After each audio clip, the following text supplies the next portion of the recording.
Hello बच्चों, आप सभी को मेरा पुनः नमस्कार और आपका पुनः मैं स्वागत करता हूं अपने YouTube चैनल राजीव सैनी ज्ञान गुरु। और इसमें बच्चों, इससे पहले वाली क्लास में हमने आपको मोलरता, मोललता, मोल प्रभाज इनसे संदर्भित कुछ आंकिक प्रश्न यानी कि कुछ न्यूमेरिकल्स मैंने आपको कराए थे। आज हम इसमें बच्चों आगे की तरफ बढ़ते हैं। आज का हमारा टॉपिक बहुत इंटरेस्टिंग टॉपिक होने वाला है। हमारा टॉपिक है नॉर्मलता, नॉर्मेलिटी, NORMALITY,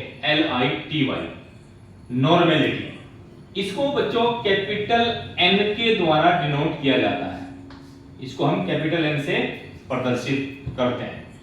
तो सबसे पहले जानते हैं कि जो नॉर्मलता होती है इसको किस प्रकार से परिभाषित करते हैं। चलिए, किसी 1 लीटर विलियन में उपस्थित, किसी 1 लीटर विलियन में उपस्थित विले के ग्राम तुल्यांकों की संख्या, ग्राम तुल्यांकों की संख्या को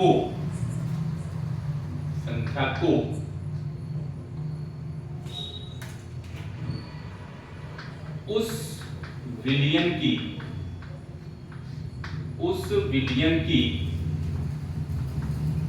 नॉर्मलता कहते हैं। ये डेफिनेशन है बच्चों जो मैंने आपको बताई। किसी 1 लीटर विलियन में उपस्थित विले के ग्राम तुल्यांकों की संख्या को उस विलियन की नॉर्मलता कहते हैं। और जैसे आपको बताया गया कि जो नॉर्मलता होती है उसको हम कैपिटल N से प्रदर्शित करते हैं। अब नॉर्मलता को कैलकुलेट करने के लिए एक फार्मूला है बच्चों, इसको आप देखें। नॉर्मलता यानी कि capital N is equal to, इसको ज्ञात करने का हमारे पास सूत्र है, उस सूत्र को हम ध्यान से देखेंगे बच्चों। विले का भार अपॉन तुल्यांकी भार और अपॉन विलियन का आयतन लीटर में। यदि हमें नॉर्मेलिटी काउंट करनी है, यदि हमें नॉर्मलता को देखना है, तो उसके लिए हमारे पास क्या क्या होना चाहिए बच्चों? विले का भार, उस पदार्थ का जिसका हमें नॉर्मेलिटी निकालनी, उसका भार पता हो, तुल्यांकी भार पता हो और आयतन लीटर में हमें पता होना जरूरी है। आइए अब जानते हैं इसके अंदर इस सूत्र को हम किस प्रकार से और दूसरे रूप में परिवर्तित कर सकते हैं। तो चाहे तो हम इसको लिख सकते हैं विले के ग्राम तुल्यांकों की संख्या बटे विलियन का आयतन लीटर में। अब एक शब्द बच्चों जो आपको हमें दिखाई दे रहा है इसके अंदर, जो नया शब्द है वो है तुल्यांकी भार। तुल्यांकी भार, तुल्यांकी भार को हम कैपिटल E से प्रदर्शित करते हैं। यदि बच्चों हमें नॉर्मलता के बारे में जानकारी प्राप्त करनी है तो सबसे पहले हमें पता होना चाहिए कि तुल्यांकी भार क्या होता है। अगर तुल्यांकी भार का हम जानकारी प्राप्त कर लेंगे तो हम नॉर्मेलिटी को बहुत ही आसान तरीके से उसको हम देख सकते हैं और उसको निकाल सकते हैं। तो तुल्यांकी भार, आइए डायरेक्ट इस पे सूत्र के द्वारा मैं बताता हूं। तुल्यांकी भार इक्वल टू, इसको निकालने का हमारे पास फार्मूला है किसी पदार्थ का अणुभार और बटे उस पदार्थ की संयोजकता। यदि हम किसी पदार्थ के अणुभार को उस पदार्थ की संयोजकता यानी कि वैलेंसी से उसको हम भाग कर दें तो भाग करने के उपरांत हमें उस पदार्थ का तुल्यांकी भार पता चल जाता है बच्चों। अब तुल्यांकी भार निकालने के अलग अलग वेज हैं, अलग अलग रास्ते हैं, अलग अलग तरीके हैं। आइए हम देखते हैं कि किन किन पदार्थों का तुल्यांकी भार किस किस प्रकार से ज्ञात कर सकते हैं। इसमें जैसे मैंने बताया कि बड़ा इंटरेस्टिंग टॉपिक है, इस पे आप ध्यान देंगे। चलिए सबसे पहले हम देखेंगे पहले नंबर पे, यदि हमें किसी तत्व का तुल्यांकी भार ज्ञात करना हो, तत्व का, एलिमेंट्स का तुल्यांकी भार ज्ञात करना हो, तो तत्व का तुल्यांकी भार ज्ञात करने का फार्मूला होता है बच्चों, तत्व का तुल्यांकी भार बराबर उस तत्व का परमाणु भार और बटे उस तत्व की संयोजकता। परमाणु भार को लिखते हैं कैपिटल ए से, तो उस तत्व का परमाणु भार और उस तत्व की यदि वैलेंसी हमें पता है तो दोनों का जो अनुपात आता है वो अनुपात ही उस तत्व का तुल्यांकी भार हो जाएगा। आइए कैलकुलेट करके देखते हैं। फॉर एग्जाम्पल हमारे पास है सोडियम Na और हमें कहा जाए कि सोडियम का तुल्यांकी भार याद करो। ये हमारे पास सवाल आया कि सोडियम का तुल्यांकी भार ज्ञात करो। बच्चों हमें पता है कि सोडियम जो है वो एक तत्व है। तत्व कौन होते हैं बच्चों? कौन से पदार्थ तत्व होते हैं? वे सभी पदार्थ जो एक जैसे परमाणुओं से मिलकर के बने हैं, जिनमें परमाणु एक जैसे हैं, वो सभी पदार्थ हमारे तत्व कहलाते हैं। परमाणु एक जैसे होने चाहिए, कितने हो ये फर्क नहीं पड़ता, उसमें जितने भी परमाणु हो, 2 हो, 4 हो, 8 हो, 10 हो, 20 हो, कितने भी परमाणु हो, लेकिन वो एक जैसे होने चाहिए। अगर वो ऐसा कोई पदार्थ हमारे पास है तो वो कहलाते हैं तत्व। तो सोडियम जो है वो हमारा तत्व है। अब सोडियम का यदि हमें तुल्यांकी भार चाहिए तो उसके लिए हमें 2 चीजें चाहिएगी, सोडियम का परमाणु भार और सोडियम की संयोजकता। तो सोडियम का परमाणु भार और सोडियम की संयोजकता का अनुपात। तो देखते हैं, जो Na होता है यानी कि सोडियम जो होता है इसका परमाणु भार होता है 23। अब बात आती है किसकी? इसकी संयोजकता की। संयोजकता यानी कि वैलेंसी। तो वैलेंसी ज्ञात करने के लिए हमें क्या करना होगा? वैलेंसी ज्ञात करने के लिए हमें उस तत्व का परमाणु क्रमांक भी पता होना चाहिए।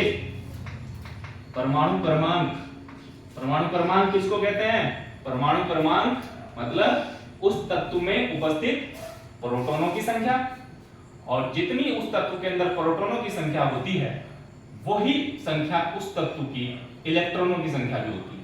तो देखिए हमारे पास जो सोडियम है, सोडियम का जो परमाणु क्रमांक होता है वो कितना होता है? सोडियम का परमाणु क्रमांक 11 होता है, परमाणु भार 23 होता है। तो देखिए कैसे हम वैलेंसी को करते हैं। तो Na 11, यदि हम देखें तो इसका इलेक्ट्रॉनिक विन्यास करके देखें तो हमारे पास इलेक्ट्रॉनिक विन्यास आता है 281। और किसी तत्व के बाह्यतम कक्ष में जो इसका वैलेंस शेल इलेक्ट्रॉन होते हैं, वैलेंस शेल इलेक्ट्रॉन के वैलेंस शेल में जो इलेक्ट्रॉन पाए जाते हैं, संयोजी कोश में जो इलेक्ट्रॉन पाए जाते हैं, यदि वो संख्या में 1 हो, 2 हो, 3 हो या 4 हो, तो संयोजी कोश में जितने इलेक्ट्रॉन हैं 1 2 3 4, उस तत्व की वैलेंसी 1 2 3 4 ही होगी। या अगर उसमें इलेक्ट्रॉन की संख्या 4 से ज्यादा है, सपोज 6 हो, 7 हो, 8 हो, आपको पता है कि किसी भी तत्व के बाह्यतम कक्ष में 8 से अधिक इलेक्ट्रॉन नहीं हो सकते हैं।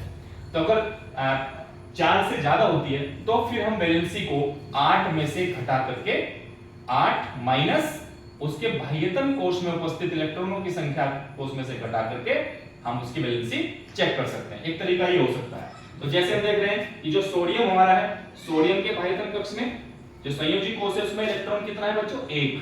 तो इसीलिए इसकी वैलेंसी यानी कि संयोजकता कितनी हो जाएगी? 1। एक तो ये तरीका इसको वैलेंसी को ज्ञात करने का हमारे पास हो सकता है। दूसरा तरीका क्या हो सकता है कि जो सोडियम है, सोडियम के का इलेक्ट्रॉनिक विन्यास 281 होता है और इसके संयोजी कोश में इलेक्ट्रॉन की संख्या भी 1 है। तो इसको हम यदि लुईस सिंबल बनाएं तो लुईस सिंबल में हमारे पास एक ही इलेक्ट्रॉन सोडियम के पास होता है और वो इलेक्ट्रॉन कैसा है, अनपेयर्ड इलेक्ट्रॉन यानी कि अयुग्मित इलेक्ट्रॉन। तो किसी भी तत्व का लुईस सिंबल, लुईस संरचना बनाने के उपरांत उसमें जितने इलेक्ट्रॉन आपके अनपेयर्ड होते हैं, अयुग्मित इलेक्ट्रॉन होते हैं, वो संख्या ही उस तत्व की संयोजकता कहलाती है।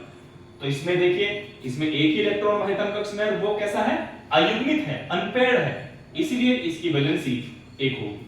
तो यानी कि बच्चों जो हमारा सोडियम होता है, सोडियम की वैलेंसी कितनी होती है, 1 होती है, जबकि उसका परमाणु भार कितना होता है, 23 होता है। तो इसी प्रकार इसका सोडियम का तुल्यांकी भार, सोडियम का तुल्यांकी भार कितना हो जाएगा, तत्व का परमाणु भार कितना है, 23, और इसकी वैलेंसी कितनी आई, 1, तो कितना आ गया बच्चों, 23।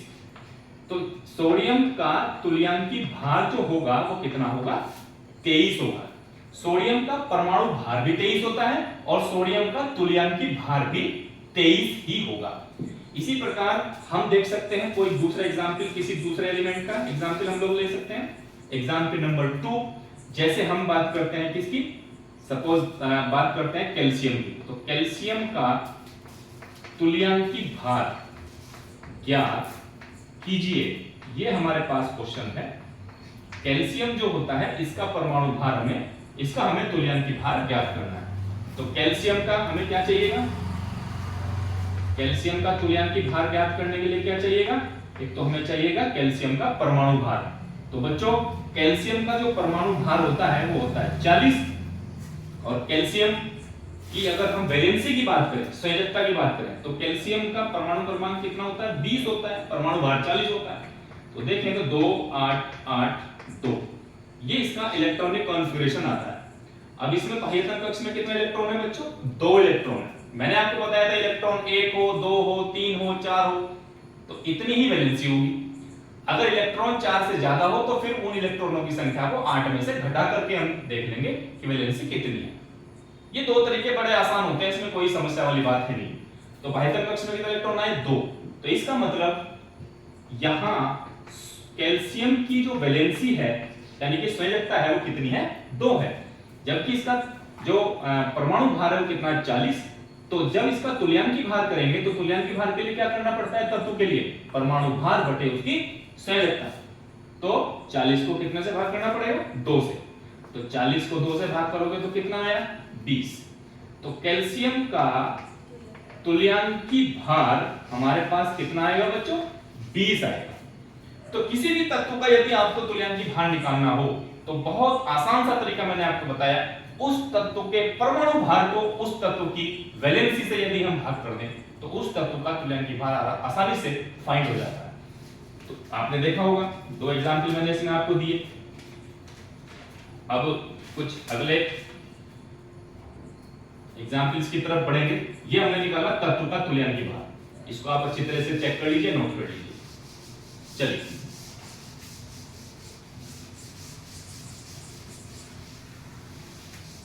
तत्व के तुल्यांकी भार के बाद बच्चों अब हम देखेंगे दूसरे नंबर पर किसी अम्ल का तुल्यांकी भार। अम्ल का तुल्यांकी भार, क्योंकि जब तक हम तुल्यांकी भार नहीं सीखेंगे तब तक हमें नॉर्मलता के बारे में पता नहीं चलेगा।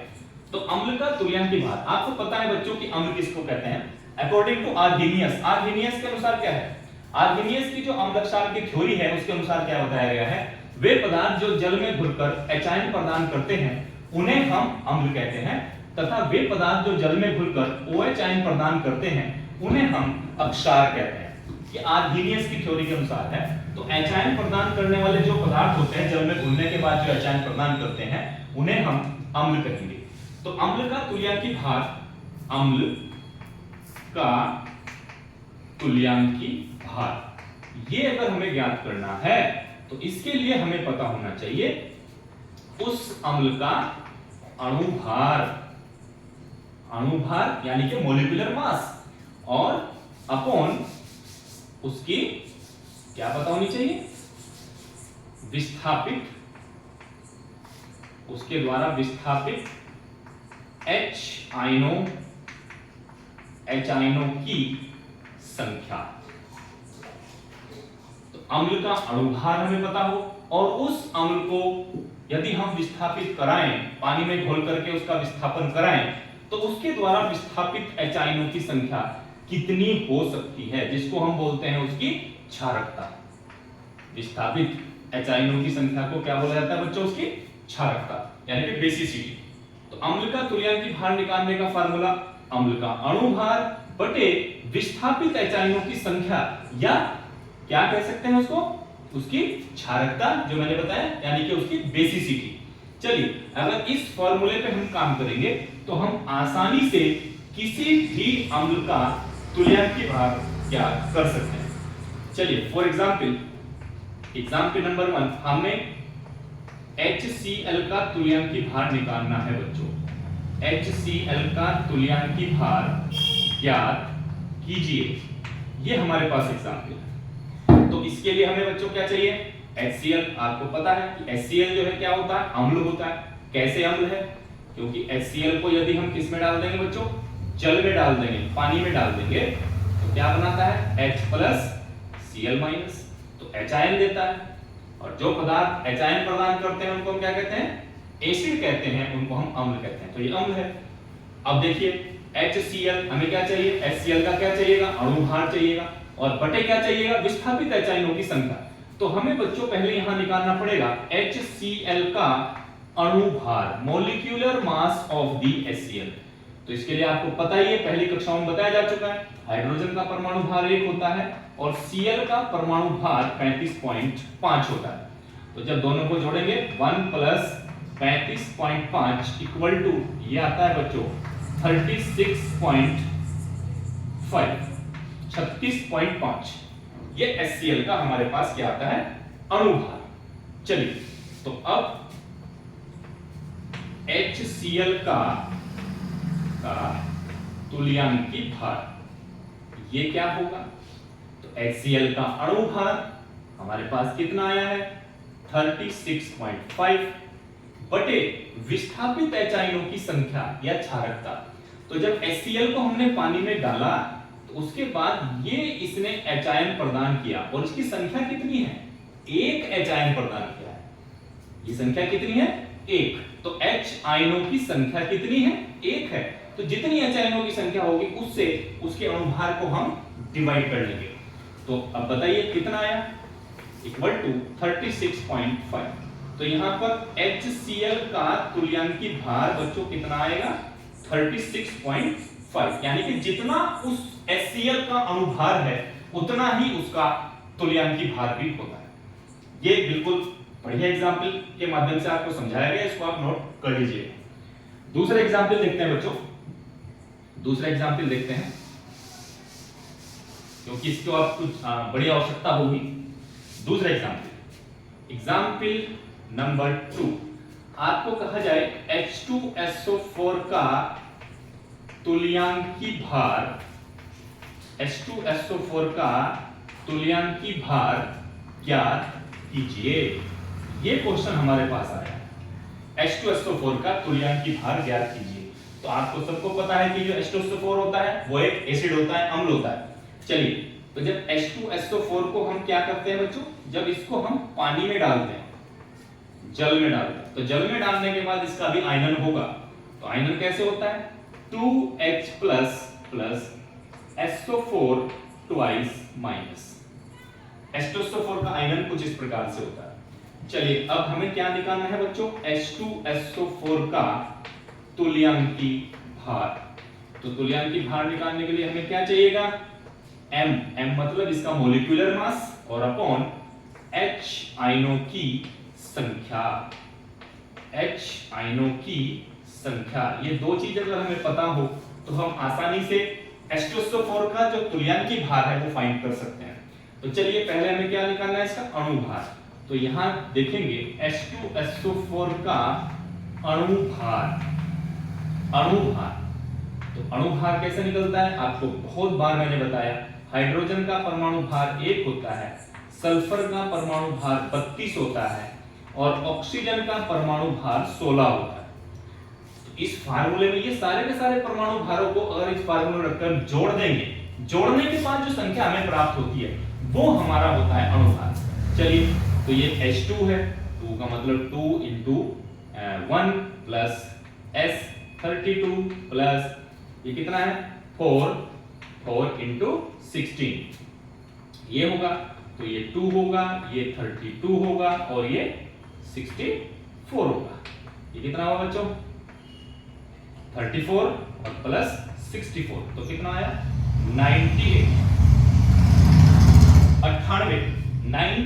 हमारा इसका अणुभार आ जाता है। तो अणुभार हमारा 98 है और विस्थापित एच आयनों की संख्या, तो एच आयनों की संख्या हमें बिल्कुल क्लियर यहां दिखाई दे रही है, कितनी है इस बार एच आयनों की संख्या 2 है, जबकि HCl में ये संख्या कितनी थी बच्चों 1 थी। तो चलिए, तो तुल्यांक H2SO4 का तुल्यांकी भार बराबर अणुभार कितना है 98 और बटे विस्थापित एच आयनों की संख्या कितनी है 2 है, तो 98 को कितने से डिवाइड करना पड़ेगा 2 से डिवाइड करना पड़ेगा, तो हमारे पास संख्या आई 49। तो H2SO4 का जो अणुभार है वो 98 होगा, जबकि इसका जो तुल्यांकी भार है वो कितना होगा 49 होगा, 49 होगा। इस प्रकार से हम किसी भी अम्ल का तुल्यांकी भार आसानी से ज्ञात कर सकते हैं। तो पहला हमने बताया था किसका बच्चों, बताइए किसका बताया, तत्व का तुल्यांकी भार। इसके बाद हमने किसका बताया, अम्ल का तुल्यांकी भार। और अब हम बात करेंगे बहुत जल्दी से, हम किसका, अक्षार का तुल्यांकी भार देख लेते हैं। चलिए, तो इसके बाद अम्ल के तुल्यांकी भार के बाद तीसरे नंबर पे हमें देखना है अक्षार का तुल्यांकी भार। आइए चलो, थर्ड नंबर किसी अक्षार का तुल्यांकी भार। तो अक्षार का तुल्यांकी भार यदि हमें निकालना है बच्चों, तो उसके लिए भी आपको फार्मूला बता देता हूं, बहुत आसान सा फार्मूला है। किसी अक्षार का तुल्यांकी भार बराबर उस अक्षार का अणुभार, जैसे हम अम्ल में भी अणुभार निकालते थे, m का मतलब मॉलिक्यूलर मास, अणुभार, और बटे वहां क्या था अम्ल में विस्थापित एच आयन, लेकिन ये अक्षार है तो यहां होगा विस्थापित OH आयन, OH आयनों की संख्या।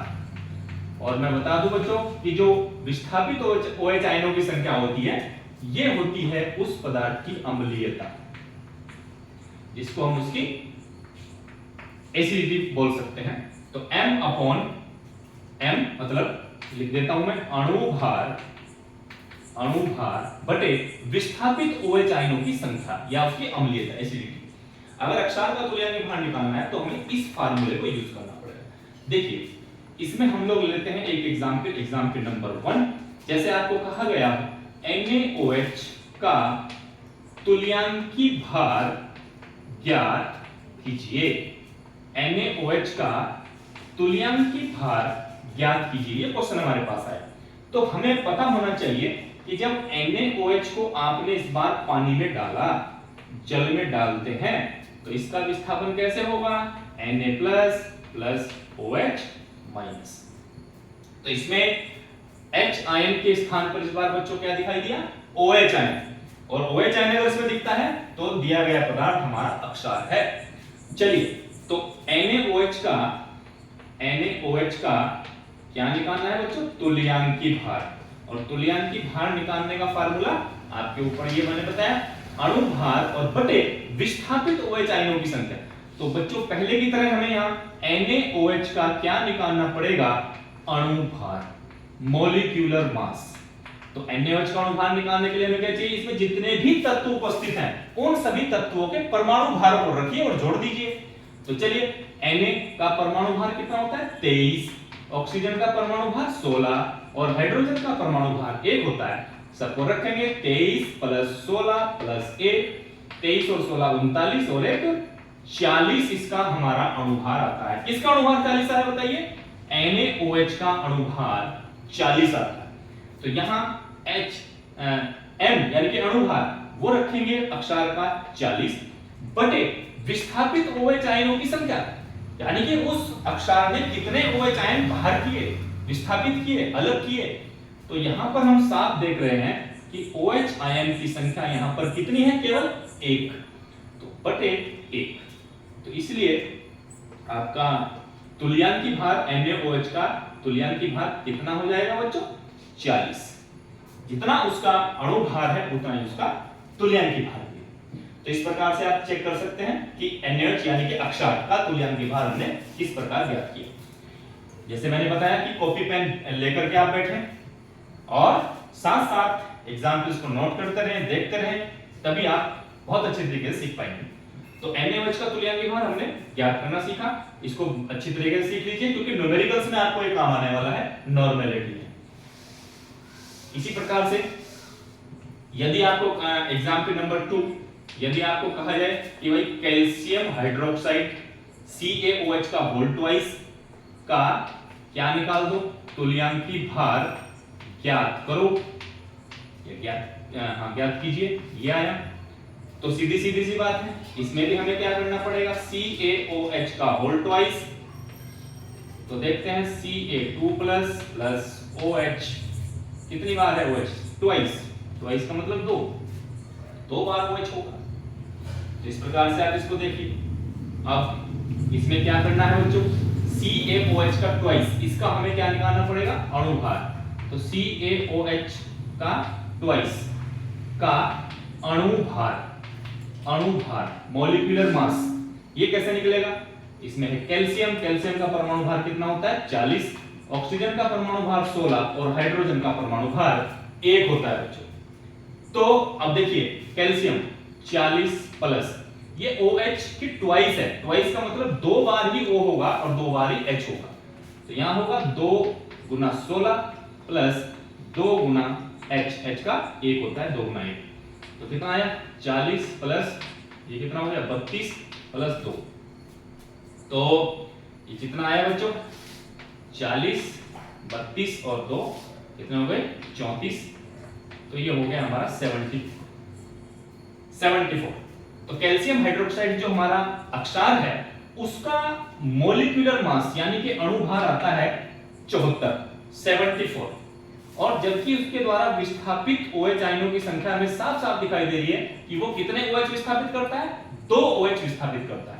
तो चलिए यहां CaOH ट्वाइस का तुल्यांकी भार क्या होगा बच्चों, क्या तरीका बताया था, बताइए जरा। अणु भार कितना है 74, विस्थापित OH आयन कितने हैं 2, तो 74 को कितने से भाग कर दो, 2 से भाग कर दो, तो कितना आया बच्चों बताइए जरा, कितना आया, 2 दिया 6, 2 7 14, कितना आया 37 इसका आंसर हो जाएगा। तो NaOH का तुल्यांकी भार कैसे फाइंड करते हैं वो आपको बताया। दूसरे एग्जांपल में मैंने आपको बताया कि कैल्शियम हाइड्रोक्साइड का तुल्यांकी भार हम किस प्रकार से निकालते हैं। तो इस प्रकार से हम किसी भी अक्षार का तुल्यांकी भार बच्चों ज्ञात कर सकते हैं। आप इसको भी नोट कर लें एग्जांपल को। चलिए आगे की तरफ चले।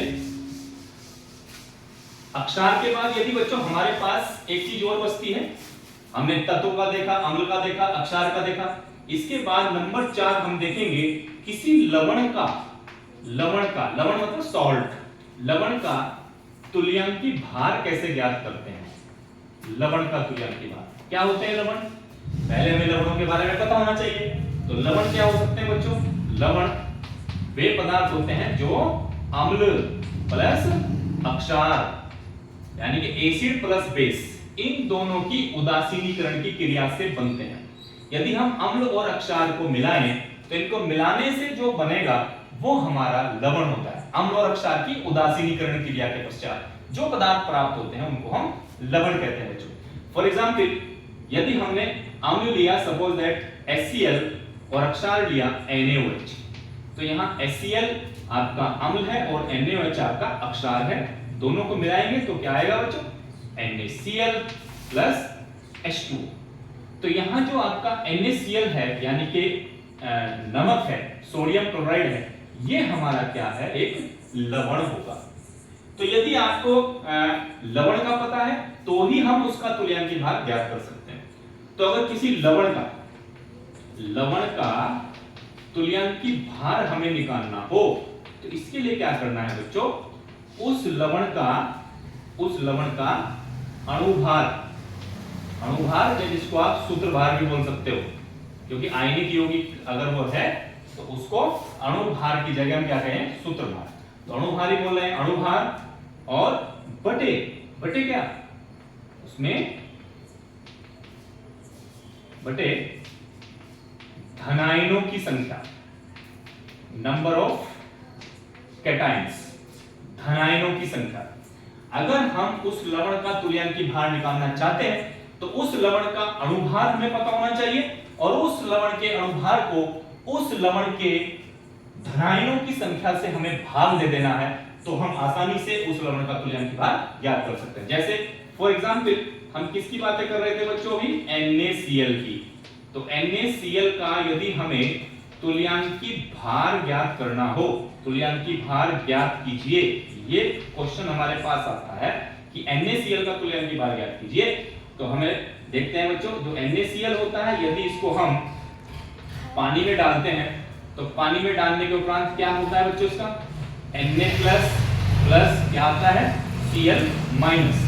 तो चलिए अब जो हमारा NaCl है, NaCl का क्या ग्राम सूत्रभार या फॉर्मूला मास या क्या कह सकते हैं इसको, अणुभार अगर हमें निकालना हो तो क्या होता है बच्चों, Na का परमाणु भार 23 होता है और Cl का परमाणु भार 35.5 होता है। तो दोनों को जोड़ देंगे तो कितना आया, 58.5, 58.5 आएगा। Na 23 और Cl 35.5।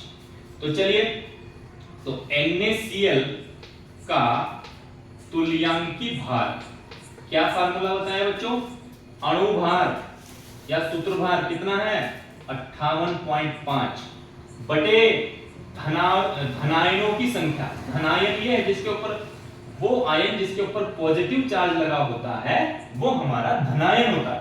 तो धनायन यानी कि Na कितनी संख्या में Na आया, एक ही तो Na आया है, इसलिए धनायनों की संख्या कितनी होगी, 1 होगी। इस प्रकार हमारा तुल्यांकी भार हो जाएगा 58.5। ये हमारे लवण का तुल्यांकी भार निकालने का एक तरीका होता है कि लवण के अणुभार को या लवण के सूत्रभार को उसके धनायनों की संख्या से हमें क्या कर देना चाहिए, डिवाइड कर देना चाहिए। एक एग्जांपल में बताता हूं आपको, अगला एग्जांपल देख लेते हैं। एग्जांपल नंबर 2 CaCO3 का तुल्यांकी भार ज्ञात कीजिए। ये क्वेश्चन हमारे पास आता है। तो CaCO3 का तुल्यांकी भार ज्ञात कीजिए। चलिए, क्या क्या चीजें चाहिए बच्चों, जल्दी बताइए मुझे क्या क्या चीज चाहिएगी। अगर आपको CaCO3 का तुल्यांकी भार चाहिए तो सबसे पहले हमें इसका अणुभार या सूत्रभार चाहिएगा, और बटे इसमें धनायन कितने हैं, धनायनों की संख्या। अगर हम इससे इसको डिवाइड कर लेंगे तो हमारा इसका CaCO3 का तुल्यांकी भार आ जाएगा। चलिए, M मतलब अणुभार। चलिए कैसे निकालेंगे, CaCO3 का अणुभार निकालने की विधि मैंने आपको कई बार बताई है बच्चों। तो कैल्शियम का परमाणु भार 40 होता है, कार्बन का परमाणु भार 12 होता है, ऑक्सीजन का परमाणु भार 16 होता है। रखें 40 प्लस 12 प्लस 3 बार O आया है तो 3 गुना 16 होगा। 40 प्लस 12 प्लस 16 की 48। तो 48 और 12 कितने हो गए, 60, और 60 में 40 जोड़ दोगे तो आता है 100। इसमें जो आपका अणुभार है वो CaCO3 का कितना आया, 100 आया, 100 आया। अब देखते हैं इसके अंदर धनायनों की संख्या कितनी होगी। तो धनायनों की संख्या कैसे निकलती है, इसका आयनन करके देख लेते हैं। CaCO3 का जब आयनन होता है बच्चों तो बनता है Ca twice plus plus CO3 twice minus. ये कैल्शियम के धनायनों और कार्बोनेट के ऋणायनों में टूट जाता है। तो यहाँ पर कैल्शियम के जो धनायन है उनकी जो संख्या है कैल्शियम की वो कितनी है, कितने धनायन लगेगा इसके ऊपर, 2 धनायन लगेगा। प्लस के चार्ज कितने हैं, 2 प्लस है, तो 2 प्लस है, तो इसका मतलब धनायन हमारे पास कितने हैं, 2 हैं। देखिए आप 2 प्लस, तो 2 धनायन।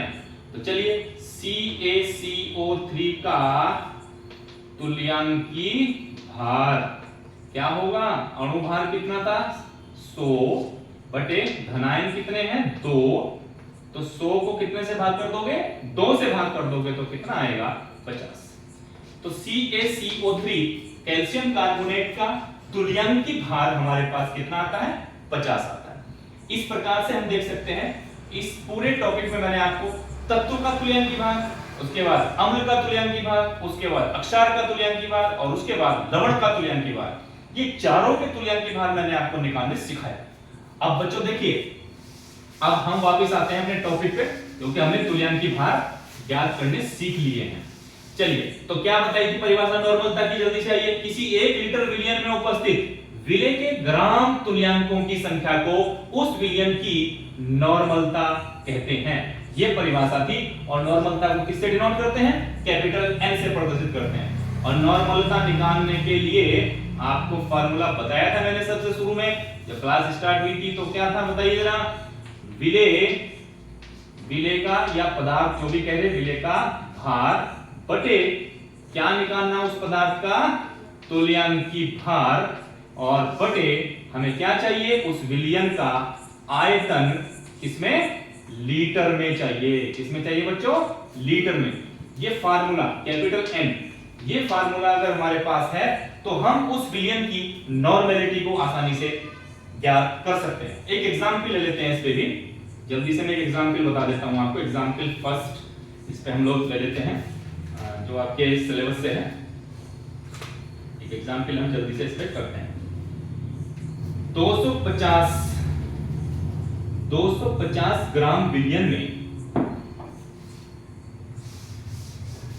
यहां लिख देते हैं 250 ग्राम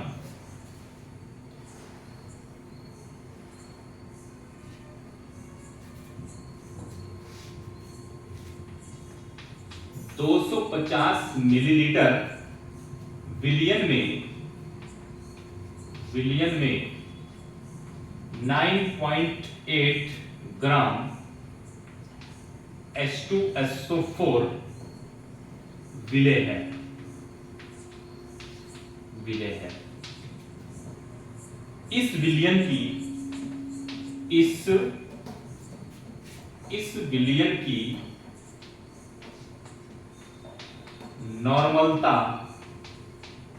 नॉर्मलता ज्ञात कीजिए।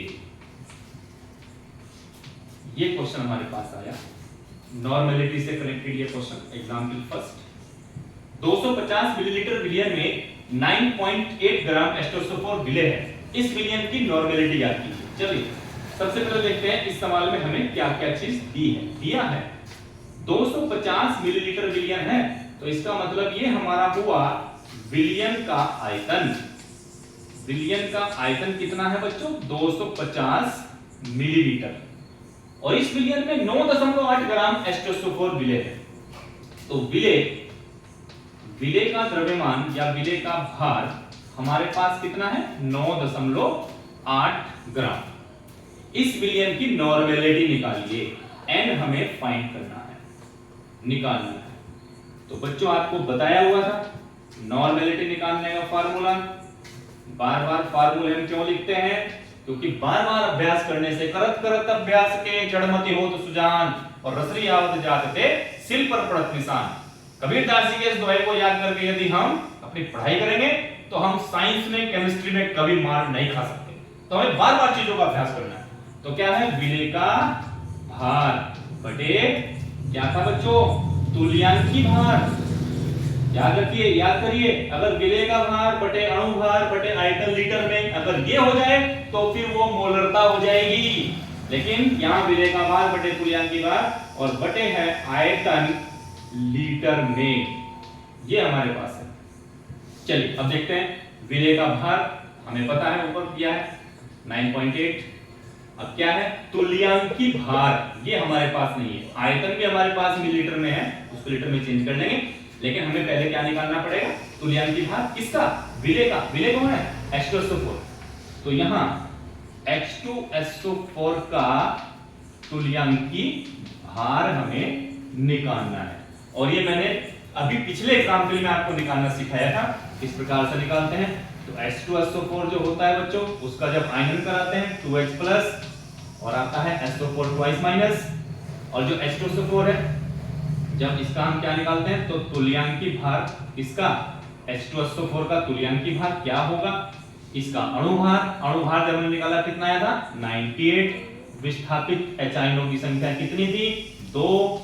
तो 98 को 2 से भाग करते हैं तो कितना आता है 49।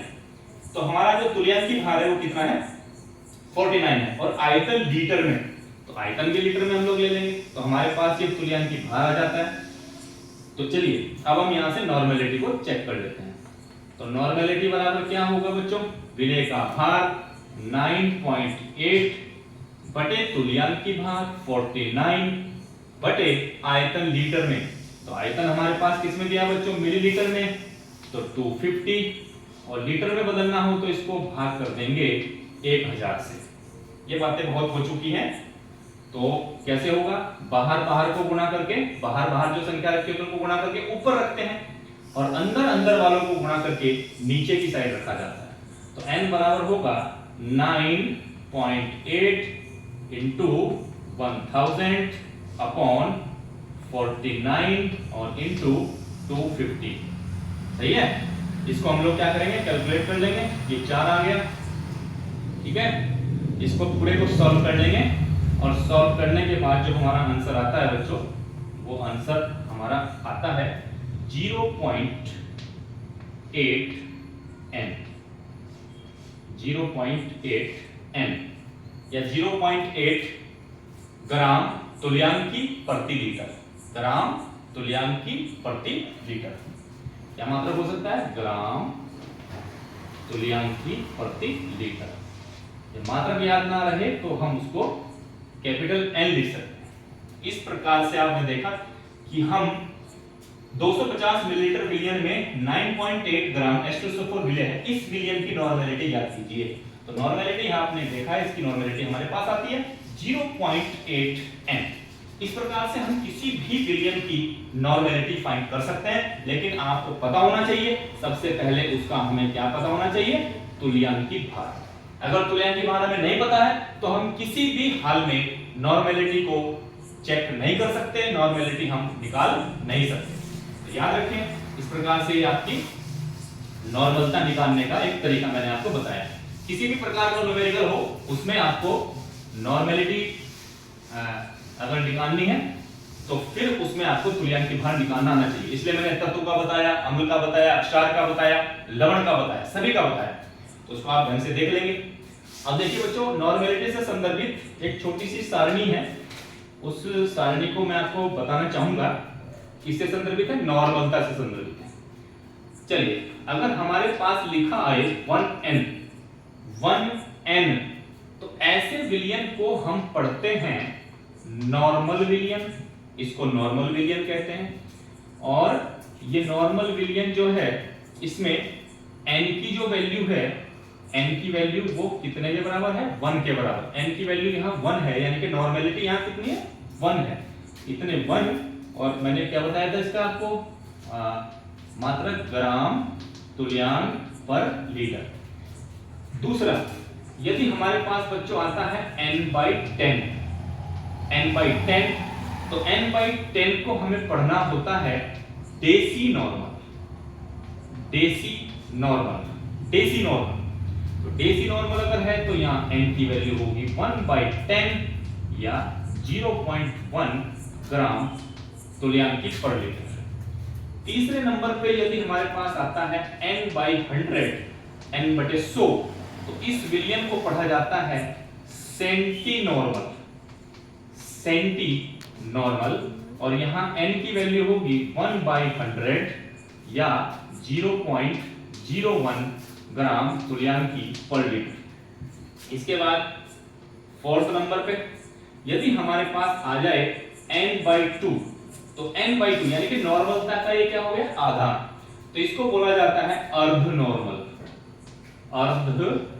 अर्ध नॉर्मल, इस विलियन को क्या बोल पढ़ेंगे, अर्ध माने आधा, अर्ध नॉर्मल। तो यहाँ n की वैल्यू कितनी निकल के आएगी बच्चों, 1/2, 1/2 या क्या आएगी 0.5 ग्राम तुल्यांक पर लीटर। लास्ट में एक और है, अगर आता है कोई विलियन 2n, तो n यानी कि नॉर्मल और 2n यानी कि डबल हो गया है, तो इसको बोलेंगे नॉर्मल, 1n नॉर्मल, तो 2n होगा दीव नॉर्मल। दीव माने 2, दीव नॉर्मल क्या क्या होगा बच्चों, n की वैल्यू कितनी होगी, सीधी सीधी 2, n की वैल्यू हमारी कितनी है यहाँ पे 2, तो 2 ग्राम तुल्यांक पर लीटर। तो देखिए इनको पढ़ने का ये तरीका होता है, यदि 1n है तो वो सॉल्यूशन हमारा नॉर्मल सॉल्यूशन होता है और n की वैल्यू होगी 1। अगर n/10 हमारे पास कोई सॉल्यूशन है तो उसको पढ़ते हैं डेसी नॉर्मल और n की वैल्यू हो गया 1/10।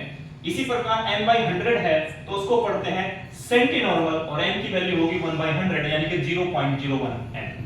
n/2 हो तो उसको पढ़ते हैं अर्ध नॉर्मल, आधा नॉर्मल है, और 2n को पढ़ते हैं ड्यू नॉर्मल। बहुत इंपॉर्टेंट ये सारणी है, इसको भी आप एक बार जरूर पढ़ लेंगे और इसको ढंग से देख लेंगे। इसी प्रकार यदि हमें मोलरता की सारणी देखनी हो, जैसे हमने इससे पहले मोलरता टॉपिक पढ़ा है, तो मोलरता में क्या होगा बच्चों, मोलरता में क्या होगा, मोलरता में भी लगभग ऐसा ही होता है 1m। तो 1m अगर है तो वो है मोलर, उस विलियन को कैसा विलियन बोल देंगे, मोलर विलियन बोल देंगे। और मोलर विलियन m की वैल्यू कितनी है यहाँ पर 1, और मोलरता का मात्रक क्या होता है 1 मोल पर लीटर। इसके बाद चलिए यदि हमारे पास आता है m/10, तो m/10 क्या लग जाएगा, डेसी मोलर, नॉर्मल की जगह यहाँ क्या आ जाएगा मोलर, डेसी मोलर। तो m की वैल्यू कितनी होगी 1/10 या 0.1 मोल पर लीटर। इसके बाद अगर आता है हमारे पास m/100, तो m/100 को क्या पढ़ोगे बताइए, m/100 क्या होता है सेंटीमोलर। बस इतना सा अंतर है कि वहां नॉर्मल था, यहां सब जुड़ जाएगा मोलर। तो सेंटीमोलर m बराबर होगा 1/100 या 0.01 मोल पर लीटर। 4 नंबर पे बच्चों आता है m/2। m/2 मतलब आधा हो गया, तो क्या पढ़ लोगे इसको, अर्ध मोलर। तो m की वैल्यू कितनी हुई 1.2 और 1/2 तो क्या हुई 0.5 मोल पर लीटर। इसके बाद यदि ये आता है 2m, तो 2m यानी कि डबल हो गया, मोलर का डबल, दीव मोलर, जिसको बाइमोलर या डाइमोलर भी बोल सकते हैं। तो m की वैल्यू यहां होगी 2 मोल पर लीटर। तो इस प्रकार से हम मोलरता के बारे में पढ़ सकते हैं, 1m molar, m/10 deci molar, m/100 centimolar, m/2 अर्ध मोलर और 2m ड्यू मोलर। तो बच्चों आज की जो क्लास हमने ली है उसमें हमने नॉर्मलता के बारे में आपको विशेषतर बताया, और नॉर्मलता के साथ साथ हमने इसमें आपको बताया कि किस प्रकार से हम तत्वों का, अम्ल का, अक्षार का, लवणों का, इनके तुल्यांकी भार कैसे निकाल सकते हैं, और फिर उस तुल्यांकी भार की सहायता से हम किसी विलियन की नॉर्मलता को कैसे ज्ञात कर सकते हैं। तो ये वीडियो आपको अच्छी लग रही होगी। जितने बच्चे यहाँ पर इसको देखते हैं अधिक से अधिक इसको चैनल को सब्सक्राइब करें, वीडियोस को लाइक करें, शेयर करें, अपने दोस्तों तक पहुंचाएं, और जितनी भी बातें यहाँ बताई जाती हैं उनको ध्यान पूर्वक आप देखें, बढ़िया पढ़ाई करें, अच्छी पढ़ाई करें। मेरी ओर से सभी बच्चों को बहुत बहुत best of luck. Thank you very much, बहुत बहुत धन्यवाद।